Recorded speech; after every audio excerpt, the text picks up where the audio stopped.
Hello friends, ગામઠી કિચનમાં તમારું હાર્દિક સ્વાગત છે। આજે આપણે બનાવીશું ભીંડાનું શાક।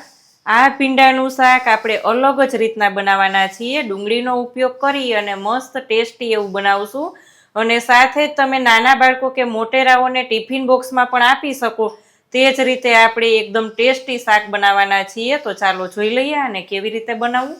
સબસ્ક્રાઇબ કરો ગામઠી કિચનને ને બેલ આઇકોન દબાવો લેટેસ્ટ કુકિંગ વિડીયો જોવા માટે। ભીંડાનું શાક આજે આપણે ડુંગળીનો ઉપયોગ કરીને બનાવવાના છીએ। તો અહીંયા ફ્રેન્ડ્સ આપણે 350 ગ્રામ ભીંડો લીધો છે। તેને ધોઈ અને લૂછીને એકદમ કોરો કરી લેવાનો છે। લૂછવો ખૂબ જ જરૂરી છે, નહીં તો આપણું શાક એકદમ ચીકણું થઈ જશે।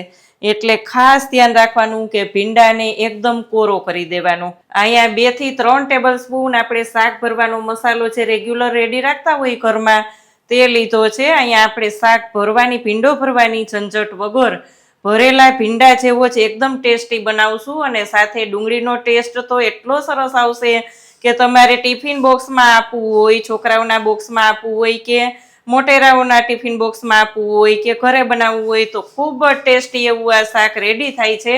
તો ચાલો જોઈ લઈએ આને કેવી રીતે બનાવવું। ભીંડાનું શાક બનાવવા માટે અહીંયા આપણે જાડા તળિયાવાળું એક પેન લીધું છે।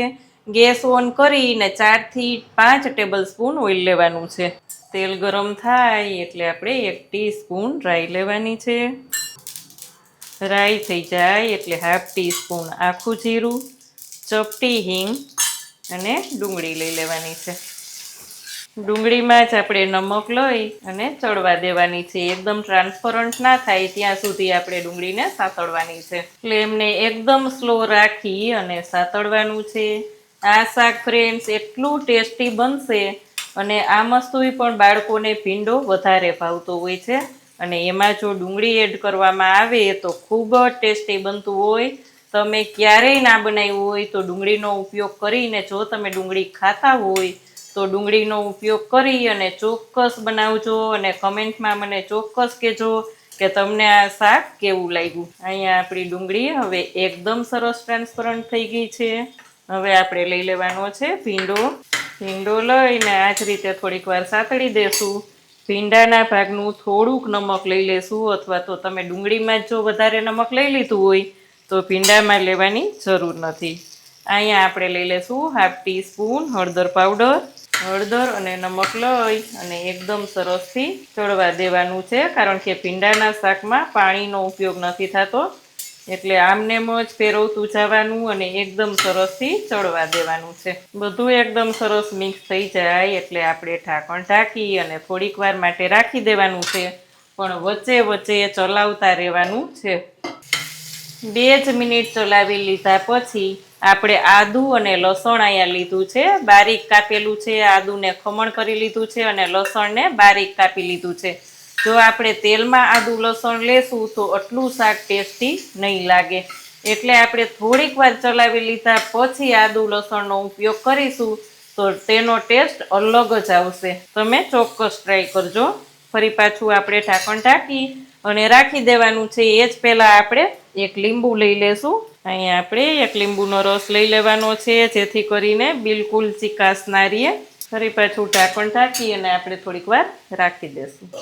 અહીંયા વચ્ચે વચ્ચે મેં 2 વાર ચલાવી લીધું છે, એટલે ચલાવવું ખૂબ જ જરૂરી છે, કારણ કે ભીંડો બેસી જાય। આમાં આપણે પાણીનો ઉપયોગ નથી થતો એટલે ખાસ ચલાવવું જરૂરી છે। અહીંયા આપણે ઢાંકણ ખોલીને હવે જોશું તો આપણો ભીંડો એકદમ સરસ ચડી ગયો છે। તેમાં હવે આપણે રૂટીન મસાલા લઈ લેશું।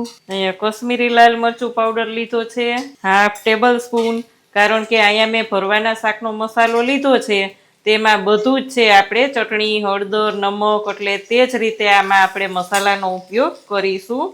વધારે પડતા મસાલા નહીં લઈએ અને આનો જો વિડીયો તમારે જોવો હોય તો કમેન્ટ કરીને મને ચોક્કસ કહેજો, કારણ કે ભરેલા શાકનો આપણે મસાલો ઘરમાં હોય તો ગમે તે ભરેલા શાક બનાવવા હોય તો થતાં બિલકુલ વાર નથી લાગતી।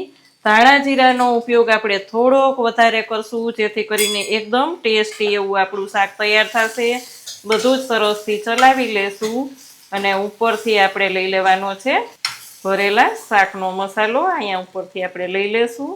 ભરેલા શાકનો મસાલો લીધા પછી એકદમ સરસ બધું ચલાવી અને આપણે 2 જ મિનિટ ઢાંકણ ઢાંકી દેશું જેથી કરીને તેના ટેસ્ટ એકદમ સરસ એમાં બેસી જાય. અહીંયા આપણે ગરમ મસાલો અને બધો જ ઉપયોગ આપણે ભરેલા શાકના મસાલામાં કરેલો છે એટલે મેં નથી લીધો.